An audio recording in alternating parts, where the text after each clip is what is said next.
The big thing that happens, why do people leave organizations? They leave organizations because they feel that there's an inability for that organization to support their aspiration, or to be able to either expand or realize their potential, and therefore they need to go somewhere else to do that. Culture is like this patchwork quilt, of very different perspectives, each individual bringing their own little part to the party, and they adding their perspective, and together that whole beautiful thing emerges as this powerful force which drives things and makes things happen.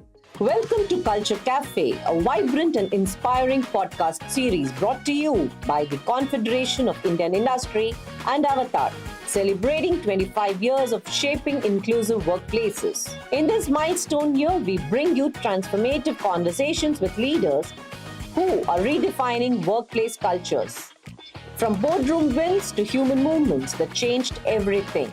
These conversations are your backstage pass to how organizations thrive one connection at a time. In this episode, we have Sanjay Menon, Managing Director of Publicis Sapient India, who leads the firm's strategy, growth, and capability development. A wonderful welcome to all of you to this episode of Culture Cafe, a podcast series brought to you by the Confederation of Indian Industry in partnership with Avatar to celebrate 25 years of influencing, building, and transforming cultures at many of India's workplaces. Joining me today in our studios, I have the greatest privilege of introducing to you Sanjay Menon, Managing Director, Publicis Sapient India, responsible for strategy, capability development, and P&L alignment. Sanjay, very happy to have you with us on this podcast. Thank you so much for making the time. No, the pleasure is mine, Dr. Soundarya. I appreciate the opportunity. I'm looking forward to our chat today. Thank you so much. It's always a pleasure to chat with you. And I remember some of our conversations in the past where you have absolutely left us, wondering where that particular nugget of information came and how you managed to connect the dots so wonderfully. Folks, just to give you a little bit more of context about Sanjay, he joined Sapient in the year 2000.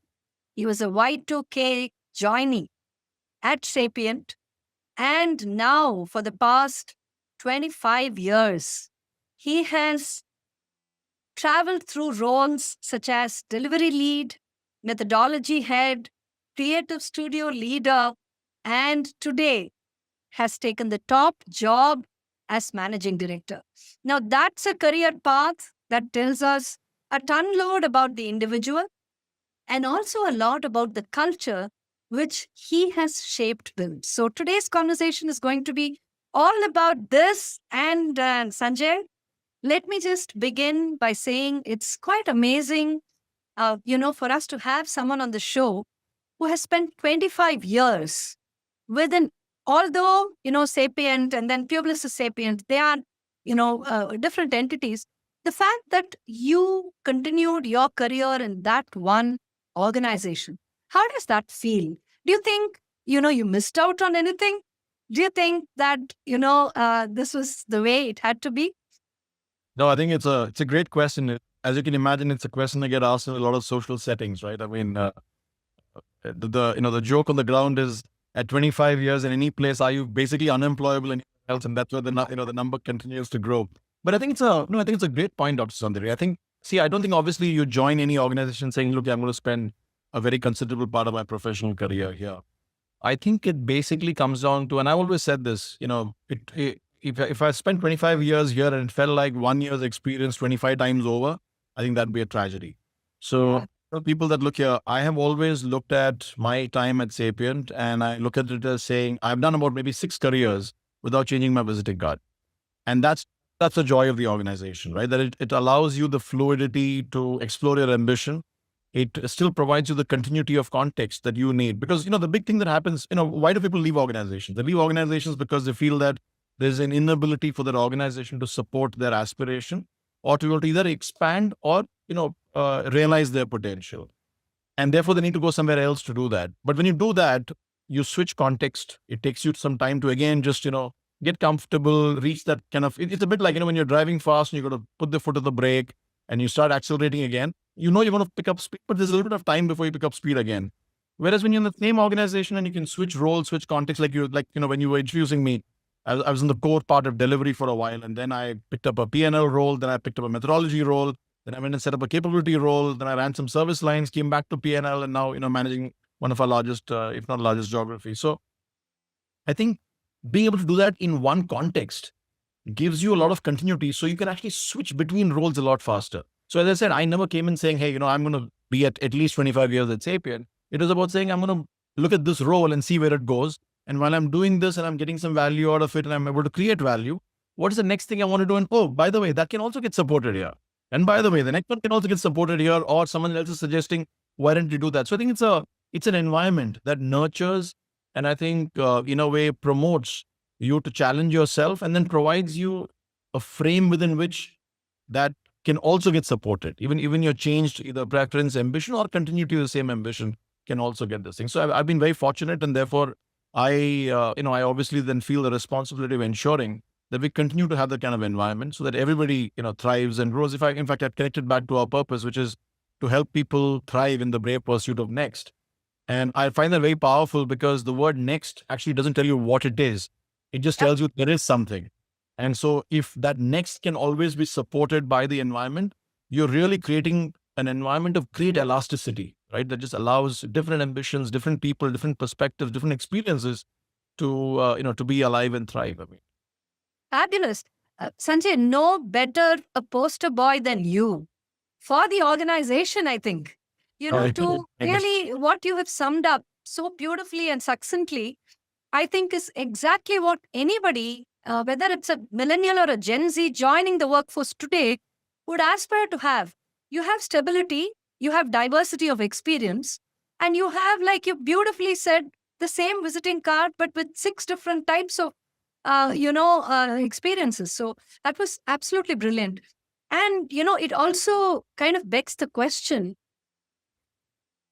as much as the culture of the organization which has enabled this in you, it is very clear that over the course of 25 years, you have left an indelible mark on the culture of the company as well, which today, in your current role as managing director of Publicis Sapient, I think is just underscored multiple times over, because everything that you do, everything that you speak about, this very podcast is, I think, a kind of a confirmation of the fact that you are where you should be.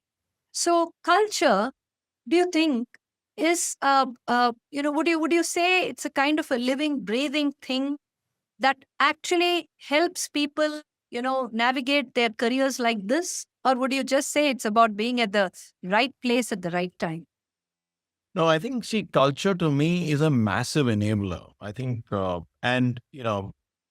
I've come to also understand it a lot better over time. I mean, if you'd asked me the same question many years back, I might have given you a more tactical answer that, culture is an inspiring kind of frame. It is something that, gets the adrenaline going. It's about even more eventful, right? It's about having, for example, you have a recognition program that creates, excitement. It's not that. To me, culture, in fact, the way I've come to understand culture is a lot more about how do people think, behave, and act without being told to do so, right? Because it's a old adage. It's not a term coined by me that culture is what people do when no one's watching, and I think that takes time. And that takes time, and it's like the law of inertia, right? It takes time to build up, but when it's there, it is just such a potent force, because then people, like I've seen people who join Sapient and tell us, wow, we'd heard that you have a different culture, but it truly is a different culture. Now, that's to me, it's a very important statement, because I'll tell you, for example, when I joined Sapient and people said, oh, we have core values and we have that, like, okay, I've seen that in a lot of organizations, those are good marketing posters, and it's not like people don't know, no organization ever doesn't try to do it. But I think what you find is that, are people promoting a certain culture when it's convenient, or do they do it all the time? Like, for example, if you say our culture is of being open, right? Okay, that's great. That's awesome. So what we have at Sapient as well. In fact, I remember one of my early stories, I think at day 3 at Sapient. And we weren't very large in India at that point. We were about maybe 50 people. and sitting in a conference room, and our chief operating officer, then global chief operating officer, he was in India, and behind this conversation, and someone was talking about this thing, and they were presenting some slides about some concept or something, and he raised his hand and said, actually, you'll have to help me understand it. I don't understand this. And I was like, wow, like here's someone really senior in the organization who is very comfortable admitting he doesn't know something, and very willing to understand by literally being a student in that conversation, which is not how I had always viewed seniority, as being that, seniority was greater wisdom, and therefore you can't be seen as not knowing something. So those small things, tell you a lot more about culture than a marketing poster ever will. Absolutely. Because to your point, it's a living, breathing thing, because it's real.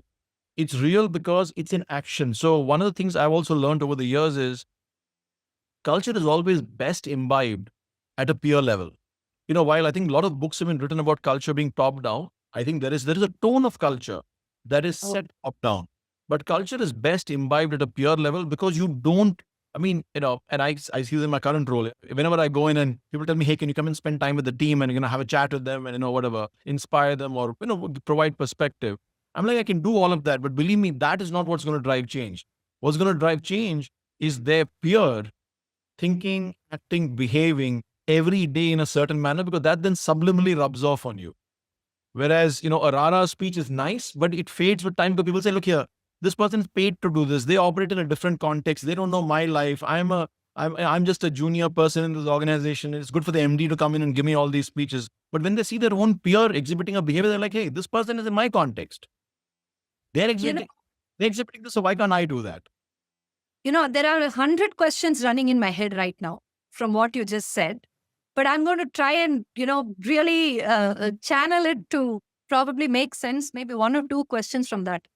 Sanjay, you're absolutely right that while the tone is set at the top, and it has to be somewhat of a top-down thing, because, whose culture is it anyway? Is it the founder's culture? Is it the individual's culture? Is it, the board of directors' culture? Whose values are they? But then finally what happens is that by a series of factors, by some kind of a push and pull that happens, by articulation, by consistency, there is something as a culture that gets defined. Now, today, one of the key challenges that organizations face, especially organizations that are in the knowledge economy space, are the fact that millennials and Gen Zs, the latter part of millennials and the early part of Gen Zs, are actually pivoting against culture. And they're actually saying that, this culture is probably not good for me.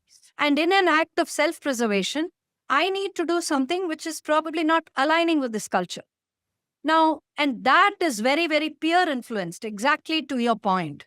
So, this generational diversity, while it's great, and, there are so many instances of reverse mentoring and of, people at leadership levels, like the gentleman that you mentioned, your chief global operating officer, saying that, I don't know, could you help me with this? All that works brilliantly with generational diversity, with reverse mentoring and so on. But this inability, or maybe not even inability, this refusal to kind of, subject themselves to a culture.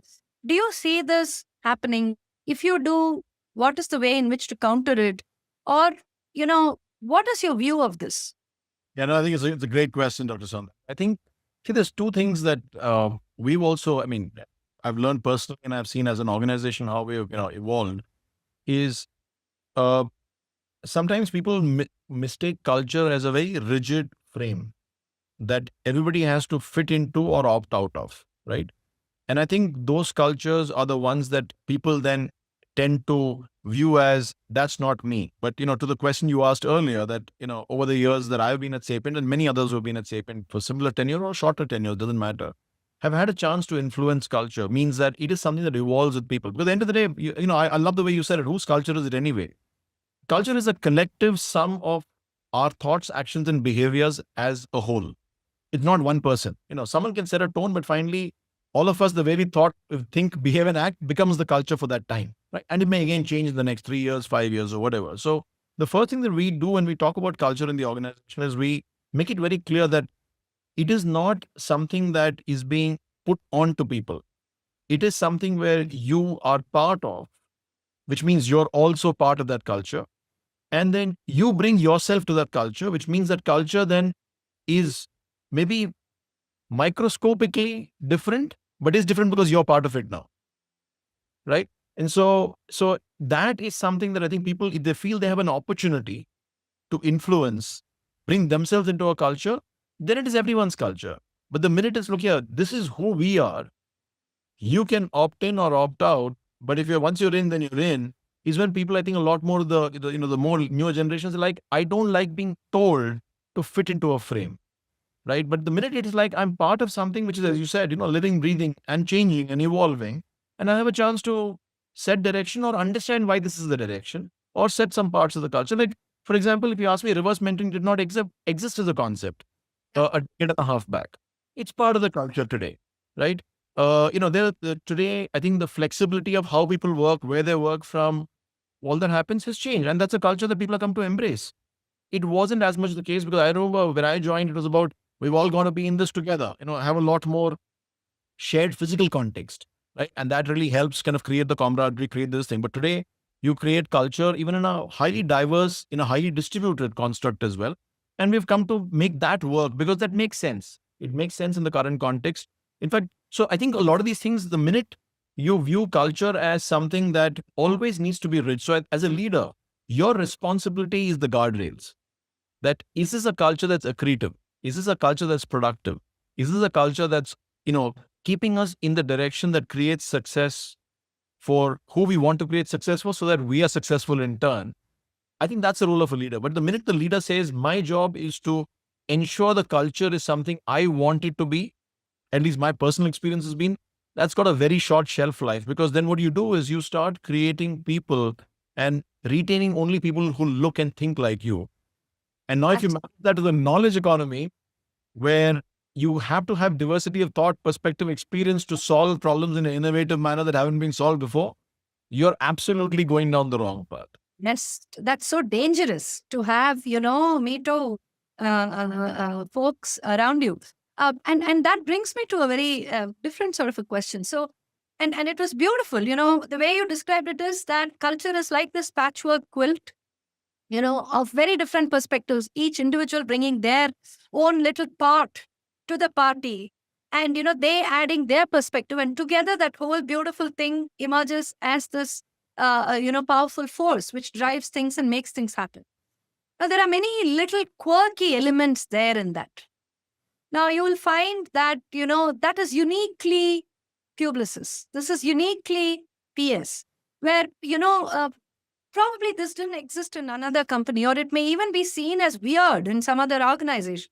But here, it is so accepted and people just kind of, play along with it and maybe even have their own sort of versions of it. Something like that, anything like that, which you can share with our viewers.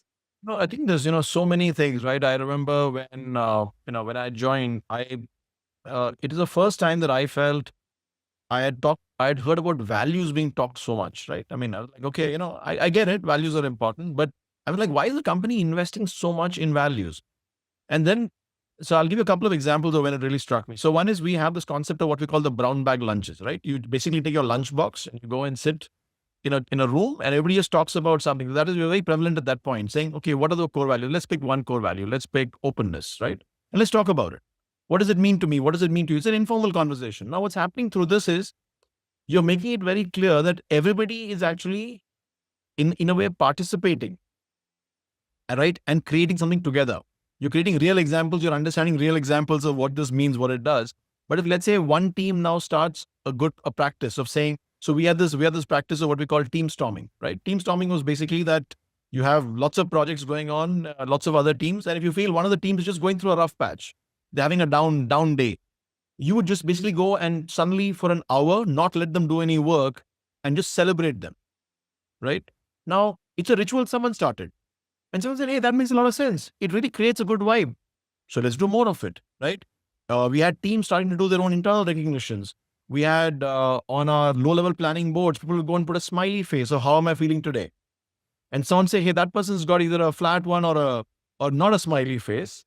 Let's go find out what's happening. So, you have these little rituals that would start to happen that would I remember even now I started writing in alternating colors on boards to just make it easy for people to read. It's a practice I continue to today, right? Wherever I go, whatever I do.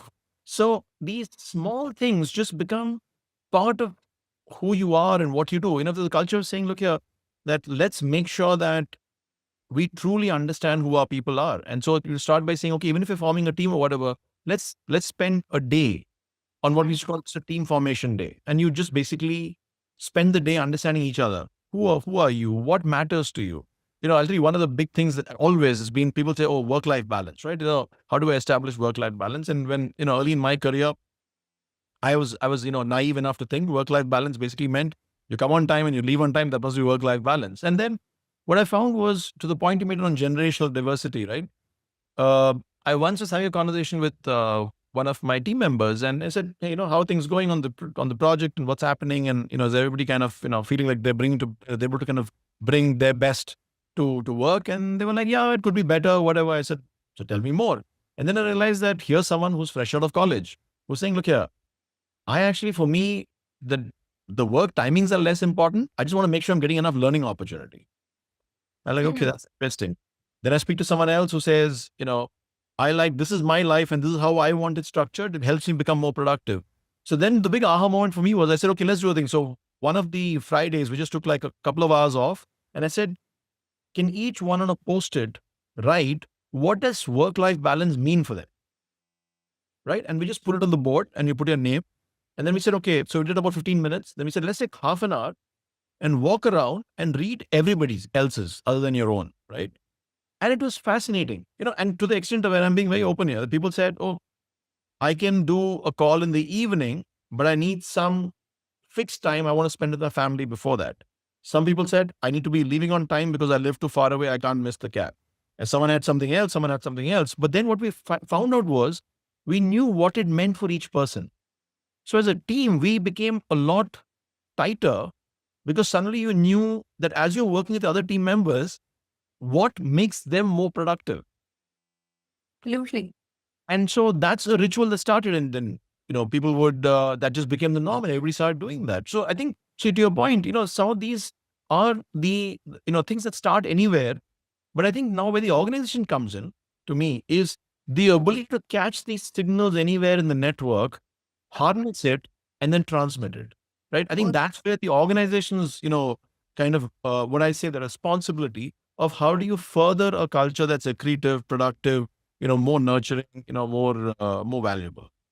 It really makes sense now when I'm connecting back the guardrail bit, saying that the leader's job is the guardrail.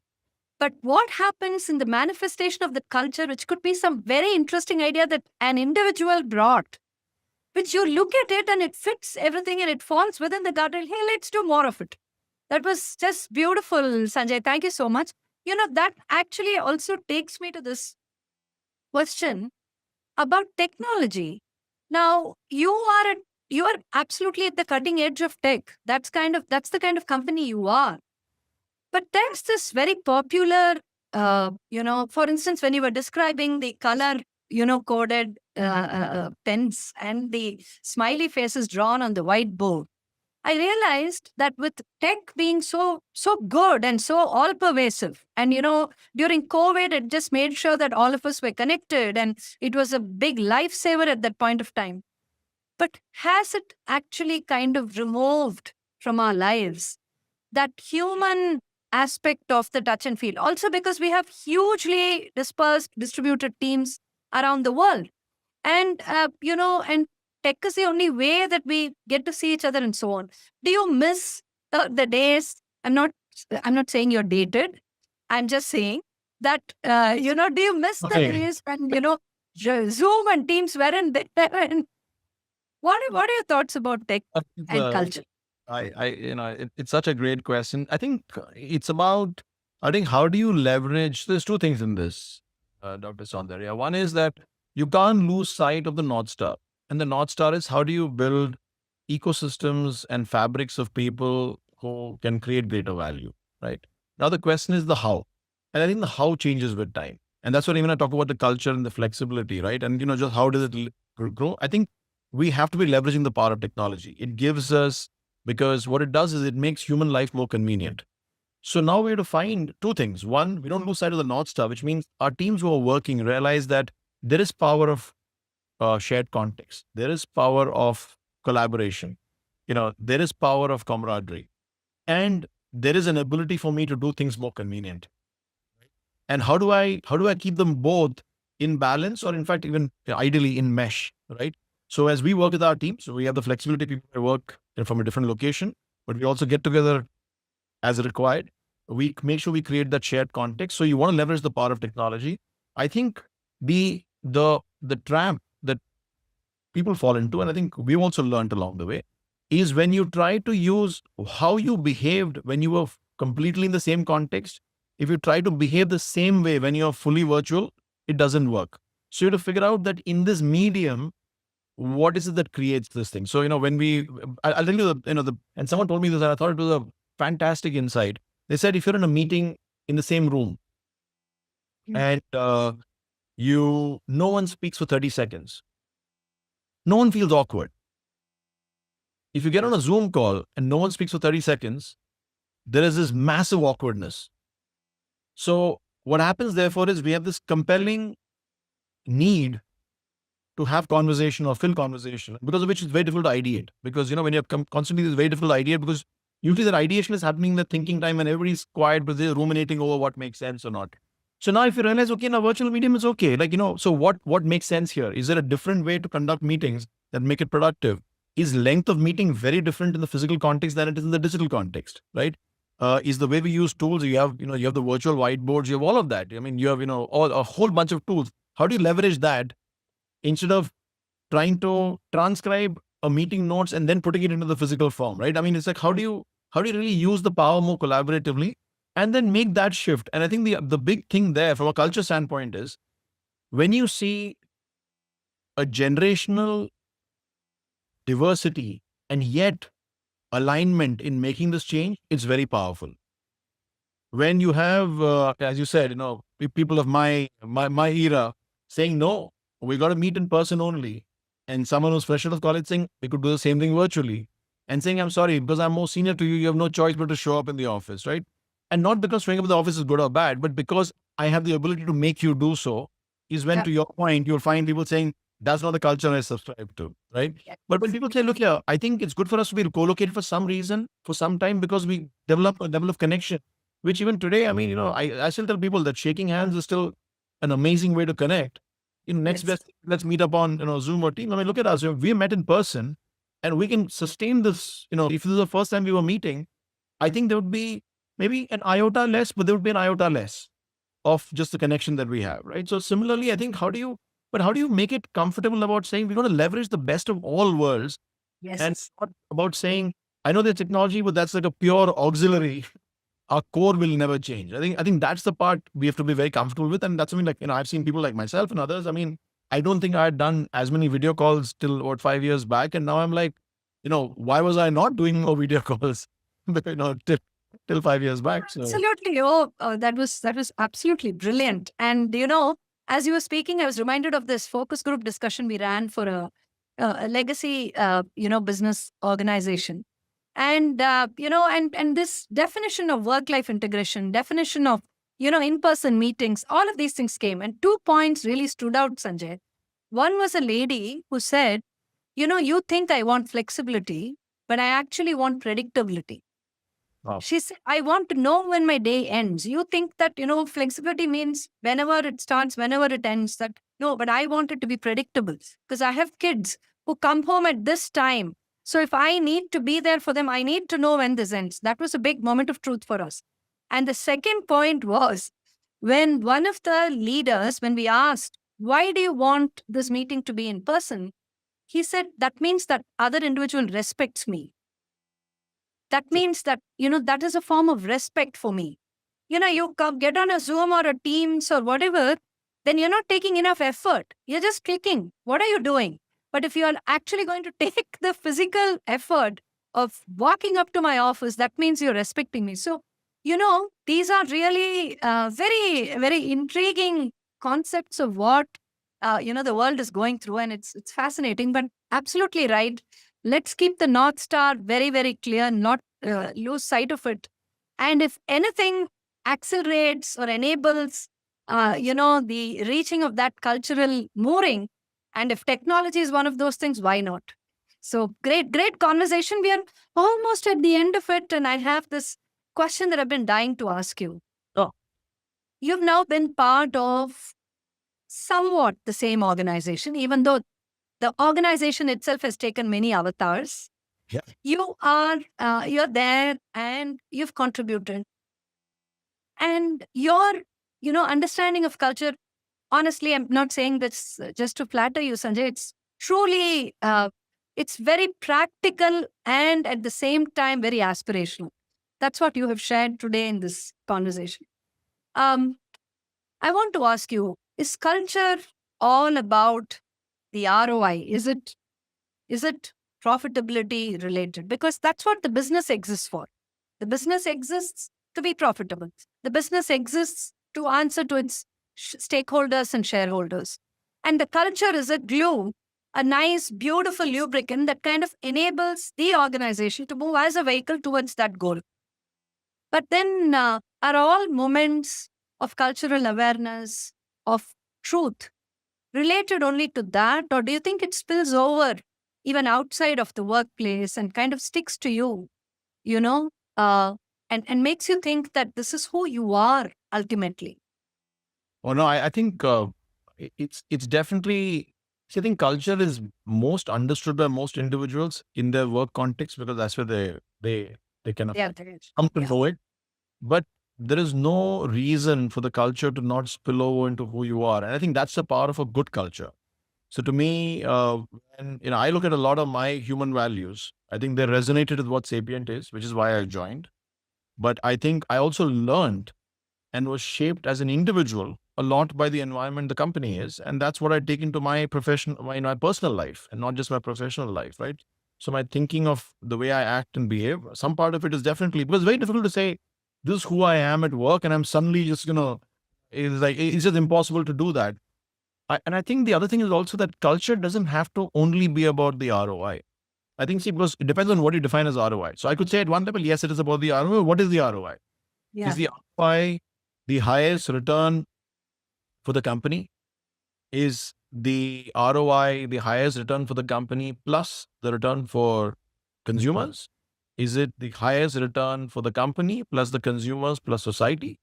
So it depends on at what frame you define ROI. Like when we say helping people thrive in the brave pursuit of next, who are the people? The people are our people. Is it our clients? Is it our clients' people? Is it the clients' consumers? It is the people who consume the products of our clients. So it's like, so many different possibilities, which means basically you're trying to help the world at large. So which is why one of our big parts of our culture is also giving back. And what I love about that is, again, as I said, culture is what we make of it. You have your regular annual grants program, which we run as per the government requirements, and we would love to do that as well. So we do that. But we also have a grassroots CSR program, which is teams getting together and saying, here's what I want to do. I'm passionate about doing this, so I'm going to go adopt a neighborhood school and help them build a new toilet. There's no need to do that. But now when you're choosing to do that, why are you doing that? Because somewhere there is something rubbing. See, when one person does that, I'd say that's an individual choice. When 100 people do that, I attribute that to organizational culture. Because there's something in the culture that's making them think about that in the same way, align and execute. So there's something with the culture saying, make sure this world is a better place than you found it. And if you're doing that, then this is one way of manifesting it. So I think culture absolutely, I think, spills over outside of the workplace when it's a culture that's accretive. So whenever people talk about culture in a negative sense, you'll also see that it's something that rarely will kind of be imbibed into their personal values.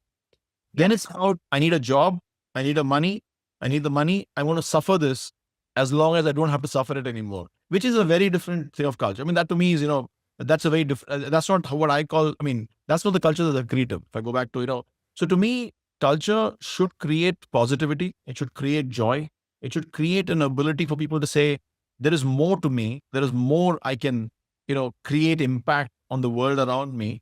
And it kind of, it's something which is an uplifting force and not something that pulls you down, makes you feel less about yourself makes you feel less capable of creating the magic that you can.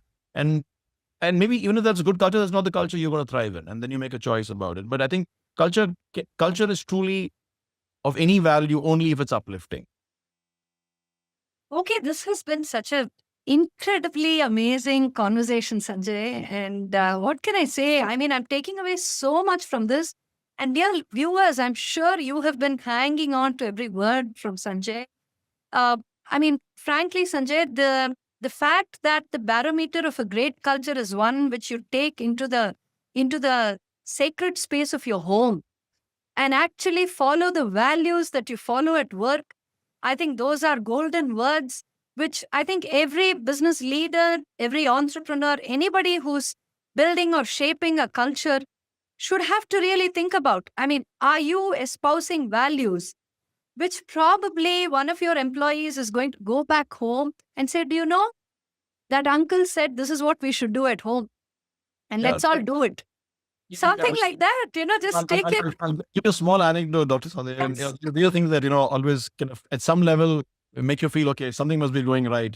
I was at a conference last year, Uh-huh. and this was the ET World Leaders Conference. And I had someone walk up to me and said, introduce himself to me and said, I used to work at Sapient, 20 years back, right? I think 2004, 2005. I was like, wow, And he said, I worked in 5 organizations after that. And I'll tell you this, it's by far the best organization I ever worked for. But also, everything that I learned there is what I have very shamelessly applied in every other organization I've gone to and I've done really well. So I was like, that's awesome. The fact that you're not at Sapient for the last 2 decades, that's fine. That's that's a choice you made. But the fact that you relate, you had no reason to walk up to me and tell me that, right? I mean, you're doing this of your own violation. So if you're doing that, it just to me is, it gave me such warmth that, here's someone who's complimenting us for who we were 20 years back and what they took away from the organization. So there's something going right somewhere for someone to relate to that memory from 20 years back, give it the credit. And then, when you see someone that you can actually, give that credit more directly to walk up and have that conversation. That is awesome. I mean, so that to me, just a small anecdote of the kind of thing that stays with you. And then Thank you, Sanjay. And this brings to the close of a really fascinating conversation, folks. I really hope you enjoyed this as much as I did. And Sanjay, once again, a big thank you from all of us at Avatar. And here's wishing you and Publicis Sapient amazing futures ahead where you continue to create magnificent culture, which everybody then takes home and makes it their own. Thank you so much. Thank you thank for you being so with much, us. Dr. Sandhya. I appreciate the opportunity. And as always, I love every interaction with you. So thank you.